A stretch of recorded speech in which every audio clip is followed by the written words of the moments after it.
Conforme formos chegando até o final, vamos levantando, deixando assim esta ponta para cima. Depois, dobramos ela para baixo.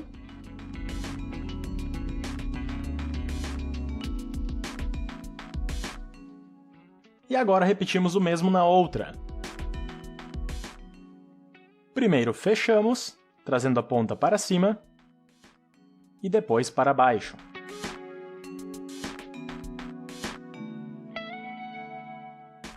Tendo isso pronto, vamos encaixar esta parte que sobra embaixo desta camada aqui de cima, desta forma.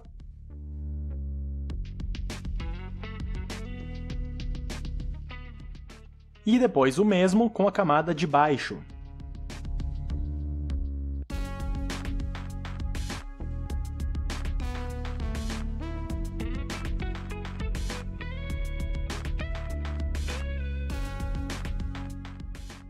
Com isso, o origami está quase pronto.